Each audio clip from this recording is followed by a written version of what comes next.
नमस्कार। खबरें झारखंड में आपका स्वागत है। मैं हूं शीला और समाचारों में आगे बढ़ने से पहले ये जरूरी संदेश। कोरोना वायरस के नए स्वरूप ओमिक्रॉन को देखते हुए आपसे अपील है कि सतर्क रहें और पूर्ण टीकाकरण कराएं। 15 से 18 वर्ष के किशोरों और अन्य लोगों के टीकाकरण में भी मदद करें। सुरक्षित रहने के लिए कृपया 3 सरल उपायों का पालन अवश्य करें। मास्क पहनें, 2 गज की सुरक्षित दूरी बनाए रखें, हाथ और चेहरा साफ रखें। कोविड से संबंधित किसी भी जानकारी और मार्गदर्शन के लिए राष्ट्रीय हेल्पलाइन नंबर 011-2397-8046 और 1075 पर संपर्क करें।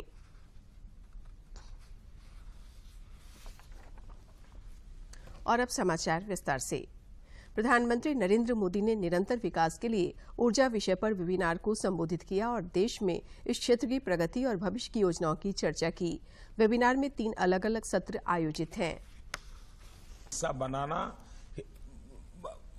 बनाना ही पड़ेगा। हमारे लिए हर क्षेत्र में इनोवेशन बहुत जरूरी है, नए प्रोडक्ट्स जरूरी हैं और मैं देश के प्राइवेट सेक्टर को भरोसा देता हूं कि सरकार आपके प्रयासों में आपके साथ खड़ी है। हम एकजुट प्रयासों में इस दिशा में न केवल अपने लक्ष्य हासिल करेंगे बल्कि पूरी मानवता का भी पथ प्रदर्शन करेंगे। साथियों, मैं ये भी कहना चाहूंगा कि आमतौर पर बजट बनने से पहले बहुत चर्चाएं होती हैं। हमारे टीवी चैनल्स वगैरह सब उसमें काफी बिजी होते हैं, एक अच्छा मंथन होता है और उसका बजट को भी थोड़ा लाभ होता है। बजट बनाने में कोई अच्छे आइडिया मिलते हैं। लेकिन अब हमने फोकस किया है, चलो बजट बन गया, अब बजट में कोई परिवर्तन होना नहीं है। पार्लियामेंट की वो अमानत होती है, पार्लियामेंट तय करती है। हमारे पास 2 महीने का समय होता है बजट इंप्लीमेंट करने के लिए 1 अप्रैल से। इस 2 महीने का उपयोग हम इंप्लीमेंटेशन के रोड मैप पर बल कैसे दें और योजना अच्छे से अच्छे ढंग से कैसे हम लागू करें, बजट का अच्छे से अच्छे ढंग से उपयोग कैसे करें। सरकार की सोचने का तरीका और फील्ड में काम करने वाले व्यापार जगत के तरीके में काफी अंतर होता है। इस सेमिनार से उस अंतर को पाटने का प्रयास है। जो स्टेक होल्डर्स हैं उनकी थिंकिंग प्रोसेस और सरकार में जो निर्णय करते हैं उनकी थिंकिंग प्रोसेस, उसमें अंतर विरोध नहीं होना चाहिए। प्रधानमंत्री नरेंद्र मोदी ने अमेरिकी राष्ट्रपति जो बाइडेन, ऑस्ट्रेलिया के प्रधानमंत्री स्कॉट मॉरिसन और जापान के प्रधानमंत्री फूमियो किशिदा के साथ क्वाड नेताओं के वर्चुअल शिखर सम्मेलन में हिस्सा लिया। बैठक में यूक्रेन के घटनाक्रम पर चर्चा की गई, जिसमें इसके मानवीय प्रभाव पर भी विचार विमर्श किया गया। प्रधानमंत्री ने बातचीत और कूटनीति का मार्ग अपनाने की आवश्यकता पर बल दिया। पहल संबंधी प्रगति की समीक्षा की गई। क्वाड नेताओं ने सहयोग बढ़ाने पर चर्चा की ताकि इस साल जापान में होने वाली क्वाड बैठक तक लक्ष्यों की प्राप्ति के संदर्भ में ठोस नतीजे हासिल किए जा सकें। प्रधानमंत्री मोदी ने जोर दिया कि क्वाड को हिंद प्रशांत क्षेत्र में शांति, स्थिरता और समृद्धि को बढ़ावा देने के अपने मूल लक्ष्य पर जोर देते रहना चाहिए। वहीं बैठक में यूक्रेन के घटनाक्रम और उसके मानवीय प्रभावों पर भी चर्चा हुई। प्रधानमंत्री मोदी ने वार्ता और कूटनीति के रास्ते पर वापस आने की जरूरत बताई। प्रधानमंत्री मोदी ने यूएन चार्टर, अंतर्राष्ट्रीय कानून और क्षेत्रीय अखंडता और संप्रभुता का सम्मान किए जाने पर बल दिया। प्रधानमंत्री नरेंद्र मोदी ने आज यूक्रेन संकट पर उच्च स्तरीय बैठक की। बैठक में केंद्रीय विदेश मंत्री समेत कई मंत्री शामिल हुए। इस दौरान श्री मोदी ने कहा कि यूक्रेन में फंसे भारतीयों को किसी भी प्रकार की परेशानी न हो, इस पर विशेष ध्यान दिया जाए। इस बीच युद्धग्रस्त यूक्रेन से भारतवंशियों को स्वदेश लाने के लिए ऑपरेशन गंगा जारी है।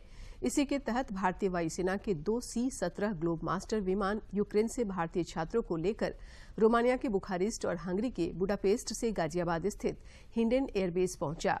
मौके पर केंद्रीय राज्य मंत्री अजय भट्ट ने भारतीय छात्रों का स्वागत किया। बेहद खुश है, उत्साहित है। उनके चेहरे से साफ पता चल रहा है कि प्रधानमंत्री नरेंद्र मोदी ने जो संकल्पना बच्चों के लिए रखी उसको वो सार्थक कर रहे हैं। क्या कहना चाहेंगे? प्रधानमंत्री मोदी जी ने जो ऑपरेशन गंगा या गंगा मिशन जो चालू किया है उसमें से 219 छात्रों को बुखारेस्ट से यहाँ लाया है। सभी छात्रों में बहुत सारे छात्र मेडिकल एजुकेशन ले रहे, और मैं डॉक्टर होने की वजह से उनको पूछ रहा था, कोई फर्स्ट MBBS है, कोई सेकंड MBBS है, कोई फोर्थ MBBS है। और जब ये छात्र मातृभूमि में आए तो खुश लग रहे थे, उनका मैं स्वागत किया है। और वो आते ही उनको यहाँ रिसीव करने के बाद फूड पैकेट भी दिया है। और हर एक राज्य के, सारे स्टेट के जो गेस्ट हाउस है उधर जाने का इंतजाम किया है, और स्टेट गेस्ट हाउस से उनके राजधानी में या अलग अलग शहरों में जाने का इंतजाम भी किया है। तो अभी ये ऐसे सिचुएशन में, युद्धजनक सिचुएशन में गवर्नमेंट ऑफ इंडिया के तरफ से बहुत ही अच्छा प्रोग्राम प्रधानमंत्री मोदी जी के नेतृत्व में किया है। विधानसभा के बजट सत्र का आज 5वां दिन है। सदन में आज भी विपक्षी सदस्यों के विभिन्न मुद्दों को लेकर जारी गतिरोध के कारण प्रश्नकाल बाधित रहा। विधानसभा की कार्यवाही शुरू होते ही विपक्ष के विधायक पिछड़ों को 27% आरक्षण दिए जाने के मामले पर बेल में आकर हंगामा करने लगे। इस दौरान विधानसभा अध्यक्ष ने कहा कि बजट पर 4 घंटे चर्चा होनी है। इस दौरान सदस्य अपनी बात रख सकते हैं, इसलिए प्रश्नकाल को बाधित नहीं करें। लेकिन विधानसभा अध्यक्ष के आग्रह को अस्वीकार करते हुए विपक्ष के विधायक नारेबाजी करने लगे। विपक्ष के हंगामे को देखते हुए विधानसभा अध्यक्ष ने सदन की कार्यवाही 12 बजे तक लिए स्थगित कर दी। वहीं विधानसभा में आज भोजनावकाश के बाद वार्षिक बजट पर चर्चा होगी। इधर विधानसभा के बजट सत्र के 5वें दिन की कार्यवाही शुरू होने से पहले भाजपा विधायकों ने विधानसभा के मुख्य द्वार पर प्रदर्शन किया। भाजपा सदस्यों ने पंचायत चुनाव में पिछड़ों को 27% आरक्षण देने समेत अन्य मांगों को लेकर नारेबाजी भी की। मौके पर विधायक अनंत ओझा ने चुनावी घोषणा पत्र को छलावा करार दिया।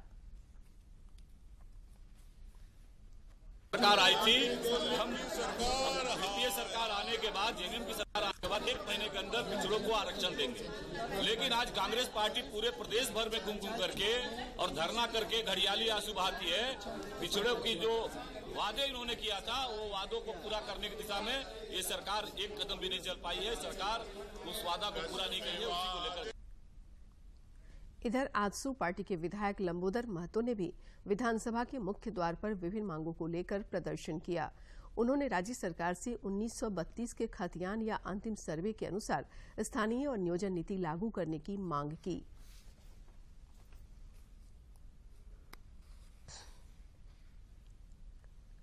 इस राज्य के पेयजल एवं स्वच्छता मंत्री मिथिलेश ठाकुर ने विधानसभा के मुख्य द्वार पर पत्रकारों से बातचीत में विपक्ष को आड़े हाथों लिया। उन्होंने कहा कि राज्य की वर्तमान सरकार सभी को हक दिलाने की दिशा में काम कर रही है। को उनका हक अधिकार दिलाने के लिए और पिछड़ों के आरक्षण के लिए भी पूरी तरह से सरकार मंथन कर रही है, और निश्चित रूप से समय आने पर पिछड़ों का आरक्षण मिलेगा। और जहां तक पंचायत चुनाव की बात है, तो पंचायत चुनाव भी निश्चित समय पर होंगे। ये प्रोटेस्ट ये इनके पास काम नहीं है, ये सिर्फ और सिर्फ जनता को गुमराह करने का काम कर रहे हैं। झारखंड दौरे पर आए नाबार्ड के अध्यक्ष डॉक्टर GR चिंताला ग्रामीण इलाकों के विकास पर बैठकों और क्षेत्र भ्रमण के माध्यम से लगातार मंथन कर रहे हैं। इस क्रम में वे आज और कल रामगढ़ जिले के दौरे पर रहेंगे। इससे पहले रांची में उन्होंने मुख्यमंत्री हेमंत सोरेन से भी मुलाकात की। इस दौरान बैंकों द्वारा गरीबों, किसानों तथा जरूरतमंदों को ऋण मुहैया कराने सहित कई मुद्दों पर चर्चा हुई।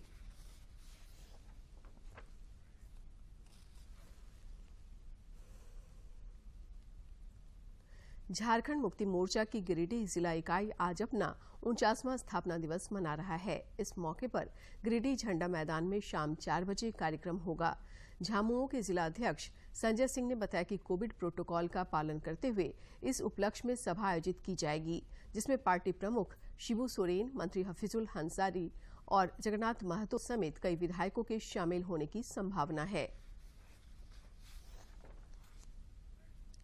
देश में पिछले 24 घंटों के दौरान कोरोना के 6,396 नए मामलों की पुष्टि हुई, जबकि इससे दोगुने से अधिक 13,450 लोगों ने खतरनाक कोरोना वायरस को पटखनी देकर खुद को बाहुबली साबित किया। केंद्रीय स्वास्थ्य मंत्रालय के अनुसार देश में अब कोविड के 69,897 सक्रिय मामले हैं। इधर झारखंड में पिछले 24 घंटों के दौरान कोरोना से लड़कर 67 लोग स्वस्थ हुए, जबकि इस अवधि में 28 नए मरीज मिले। राज्य में अब कोरोना के 321 सक्रिय मामले शेष हैं और 5 जिलों में एक भी एक्टिव केस नहीं है।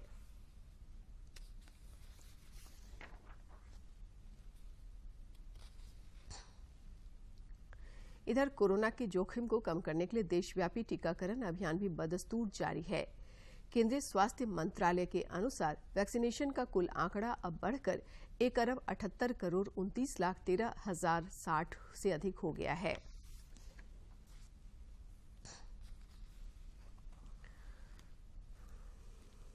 देवघर रांची इंटरसिटी ट्रेन का विस्तार दुमका तक होने से उपराजधानी दुमका के लोगों को एक और सुपरफास्ट ट्रेन की सौगात मिली है। दुमका के सांसद सुनील सोरेन ने हरी झंडी दिखाकर दुमका तक विस्तारित देवघर रांची इंटरसिटी ट्रेन को रांची के लिए रवाना किया। इस मौके पर अनेक खास और आम लोग उपस्थित थे। इस मौके पर सांसद सुनील सोरेन ने कहा कि ये ट्रेन उपराजधानी को राजधानी रांची से जोड़ने के लिए काफी महत्वपूर्ण होगी तथा आम यात्रियों को इसका लाभ मिलेगा। कुछ दिन पहले मैं रांची ट्रेन का शुरुआत किया था और उससे लोग हावड़ा से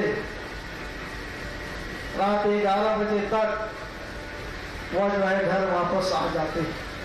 उन्होंने बताया कि जल्द ही दुमका रेलवे स्टेशन को और भी सुविधाएं मिलने जा रही हैं। बहुत जल्द दुमका रेलवे के इलेक्ट्रिफिकेशन का कार्य पूर्ण हो जाएगा। सांसद ने कहा कि इसके साथ ही दुमका से दिल्ली तक ट्रेन सेवा शुरू करने का भी प्रयास होगा। डबल लाइन हो इसके लिए भी मैं प्रयासरत हूँ और हमको लगता है कि इलेक्ट्रिक का काम पूरा हो चुका है। जल्द इसका भी हम लोग शुरुआत करेंगे। ये ट्रेन सुबह 3:30 बजे दुमका से खुलेगी और दोपहर बाद 12:25 पर रांची पहुंचेगी। खास बात ये है कि अब दुमका के लोग इस रेलगाड़ी से दिन में भी रांची का सफर कर पाएंगे। इस ट्रेन के शुरू होने से स्थानीय लोगों में हर्ष है। बड़ी फायदा है हम लोग के लिए, तो इसके लिए हम हमारे सांसद महोदय है इसको हम तहे दिल से आभार प्रकट करते हैं। गौरतलब है कि दुमका से रांची के लिए अभी तक एकमात्र रांची दुमका इंटरसिटी ट्रेन थी जो शाम में दुमका से चलती है। दुमका से आर.के. नीरद की रिपोर्ट। भारत और श्रीलंका के बीच चंडीगढ़ के मोहाली स्टेडियम में पहला क्रिकेट टेस्ट मैच खेला जा रहा है। भारत ने टॉस जीतकर पहले बल्लेबाजी करने का निर्णय लिया है। विराट कोहली का ये 100वां टेस्ट है। स्टेडियम में कुल क्षमता के 50% दर्शकों को बैठने की इजाजत दी गई है।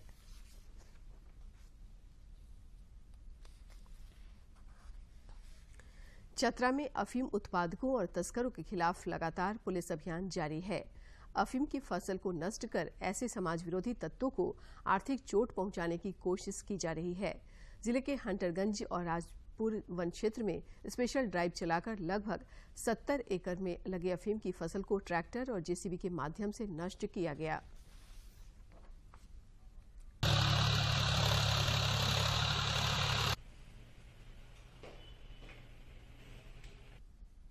खेती न होने दी जाए और अब सेकेंड फेज में हमारी कोशिश ये है कि जितनी जगह पे खेती हुई है उन सबों को हम जो है समय रहते हुए नष्ट कर दें।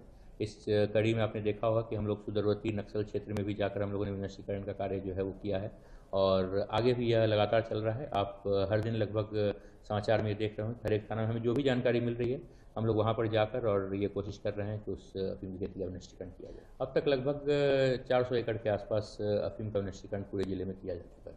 400 एकड़ से ज़्यादा हम लोगों ने अभी तक इस डेटा को पूरा फाइन किया है। इधर जिले में अनाज कालाबाजारियों और घोटालेबाजों के विरुद्ध भी आपूर्ति विभाग ने सख्त तेवर दिखाए हैं। सदर प्रखंड के एजीएम गणेश टुप्पो और ट्रांसपोर्टर राजेश कुमार के खिलाफ प्राथमिकी दर्ज की गई है।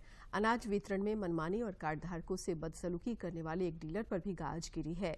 जांच रिपोर्ट के आधार पर उसका डीलरशिप सस्पेंड कर दिया गया है। उनके ऊपर एफआईआर दर्ज की गई। हम एफआईआर दर्ज करने के पश्चात इसमें एजीएम और जो डीएसडी डोर स्टेप डिलीवरी है उनके ऊपर एफआईआर दर्ज करते हुए कानूनी कार्रवाई की गई।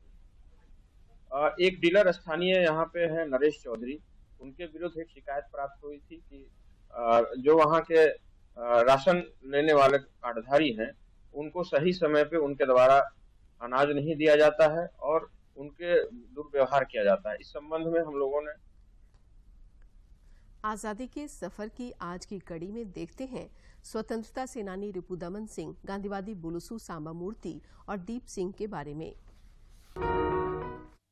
आज हम स्वतंत्रता सेनानी रिपुदमन सिंह को याद कर रहे हैं, जिनका जन्म 4 मार्च 1883 को हुआ था। नाभा के महाराजा हीरा सिंह के पुत्र रिपुदमन सिंह को 1906 से 1908 के दौरान शाही विधान परिषद के सदस्य के रूप में नामित किया गया था। वे आमतौर पर अंग्रेजों के आलोचक थे और उन्होंने देशद्रोही बैठक विधेयक के खिलाफ मतदान किया था। दिसंबर 1911 में पिता की मृत्यु के बाद रिपुदमन सिंह नाभा लौट आए और जनवरी 1912 में वहां का शासन संभाला। एक शासक के रूप में राजनीतिक अधिकारियों और उपराज्यपालों के साथ रिपुदमन सिंह का व्यवहार काफी उदार था। उन्होंने कांग्रेसी पुरुषोत्तम दास टंडन को मुख्यमंत्री बनाया और कांग्रेस समर्थक बैरिस्टर सर एडली नॉर्टन को भी नियुक्त किया। उन्होंने राजकुमारों के सम्मेलनों में संधि के अधिकारों और राजकुमारों की स्वायत्तता पर जोर दिया। रिपुदमन ने अपने क्षेत्रों में गदर से जुड़े कार्यकर्ताओं की उपस्थिति की अनदेखी की। उन्होंने बनारस हिंदू विश्वविद्यालय की स्थापना के लिए धन दिया। रिपुदमन सिंह ने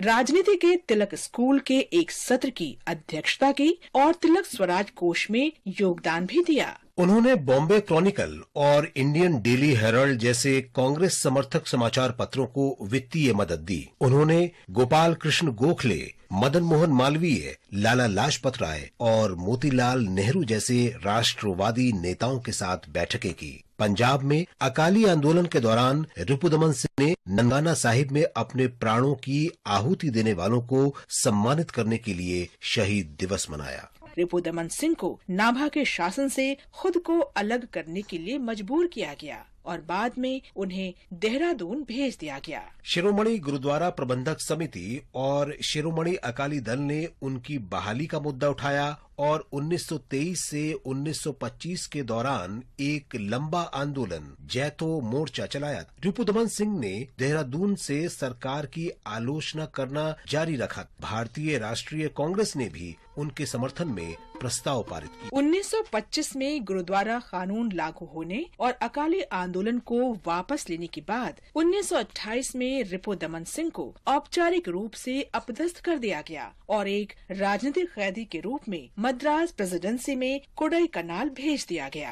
कई राष्ट्रीय नेताओं ने उनकी रिहाई के प्रयास किए, लेकिन सरकार ने उनकी नहीं सुनी। रिपुदमन सिंह कोडाईकनाल में बिल्कुल अकेले थे जब स्वतंत्रता के लिए एक लंबी और लगातार लड़ाई के बाद दिसंबर 1942 में उनकी मृत्यु हो गई। इस महान भारतीय को हमारा नमन।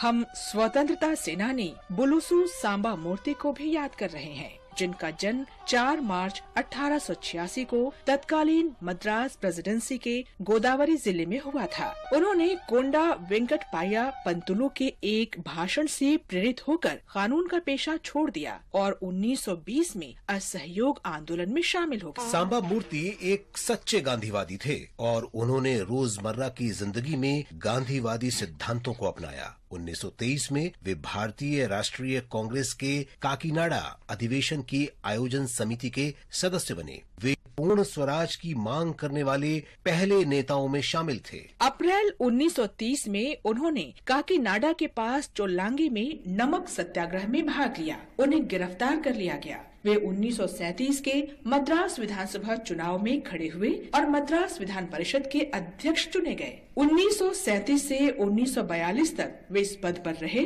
और फिर भारत छोड़ो आंदोलन के मद्देनजर इस्तीफा दे दिया। सांबा मूर्ति आंध्र आंदोलन आंध्रोदयम से भी जुड़े थे। जब पोट्टी श्रीरामुलु ने 1952 में आंध्र प्रांत के गठन के मुद्दे पर मद्रास में आमरण अनशन करने का फैसला किया तो सांबा मूर्ति ने इसके लिए उन्हें अपना निवास दे दिया। हम इस महान देशभक्त को नमन करते हैं। हम इंडियन नेशनल आर्मी INA के सदस्य दीप सिंह को भी याद कर रहे हैं। हरियाणा में जन्मे दीप सिंह एक सिपाही के रूप में स्वेच्छा से INA में शामिल हुए और 3री गुरिल्ला रेजिमेंट में सेवाएं दी। 4 मार्च 1944 को बर्मा में अंग्रेजों के खिलाफ लड़ाई में भाग लेने के दौरान उनकी मृत्यु हो गई। हम इस महान शहीद को नमन करते हैं।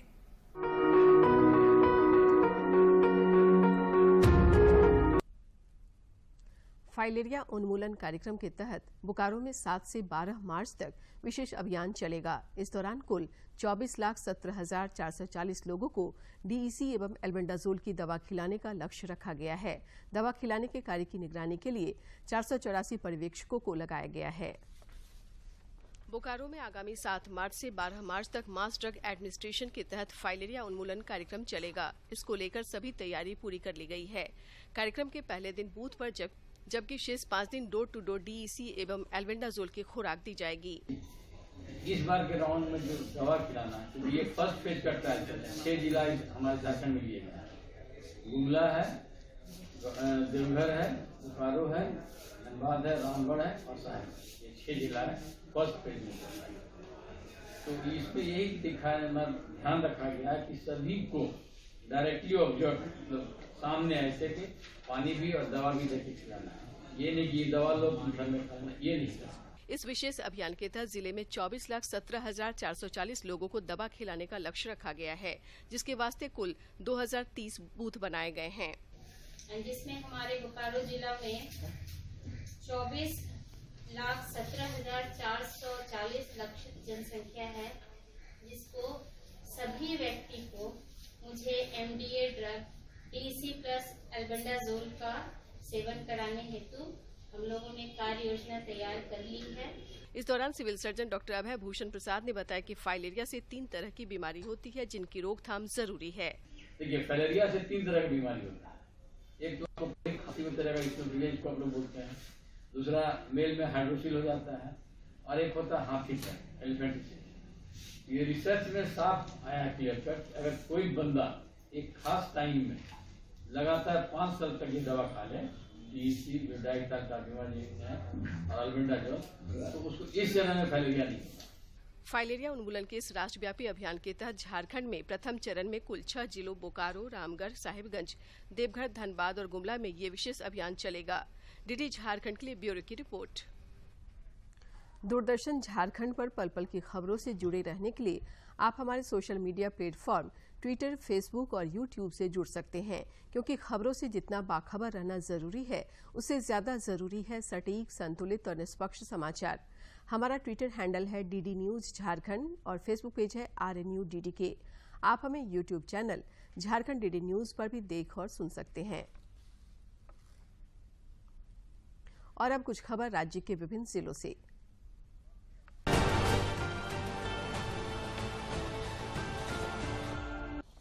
दिव्यांगजनों एवं वरिष्ठ नागरिकों के लिए आयोजित शिविर में सुगम रूप से जांच और पंजीकरण कार्य किया जा रहा है।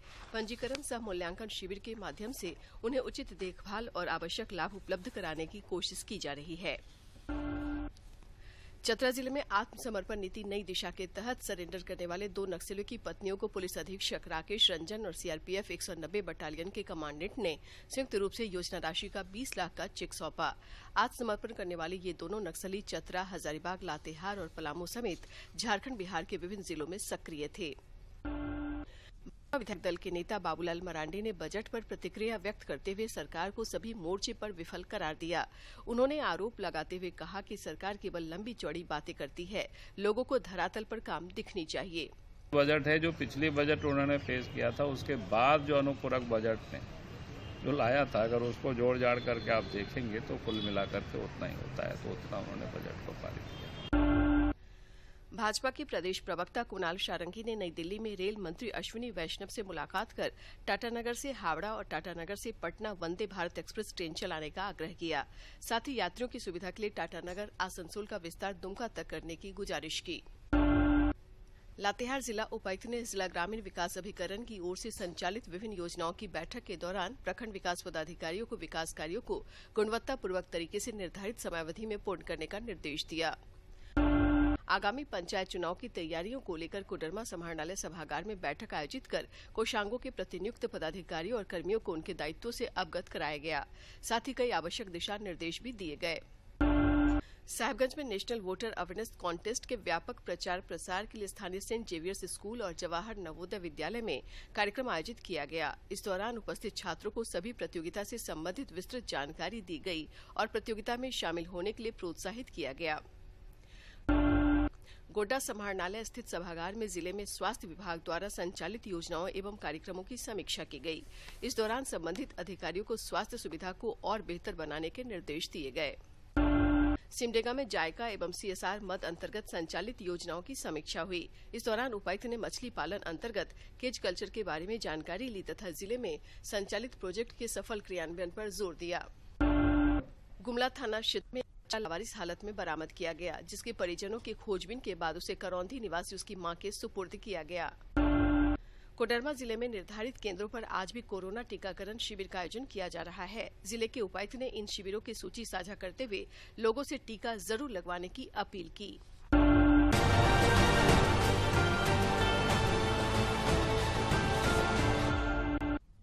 अंत में मुख्य समाचार एक बार फिर।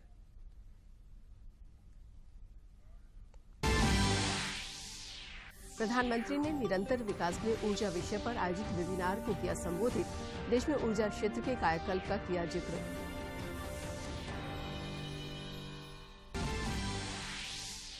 विधानसभा में आज मुख्य विपक्षी दल भाजपा ने पिछड़ों को आरक्षण दिए जाने समेत अन्य मुद्दों को लेकर किया प्रदर्शन।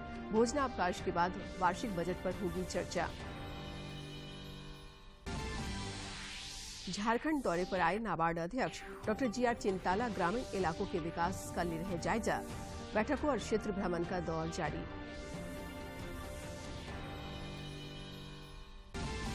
और राज्य में कोरोना से लड़कर 67 हुए स्वस्थ, 28 नए मरीज मिले, 321 सक्रिय मामले, 5 जिलों में एक भी एक्टिव केस नहीं।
चरण तिहारे जाऊं कहाँ चरण तिहारे जाऊं कहाँ चरण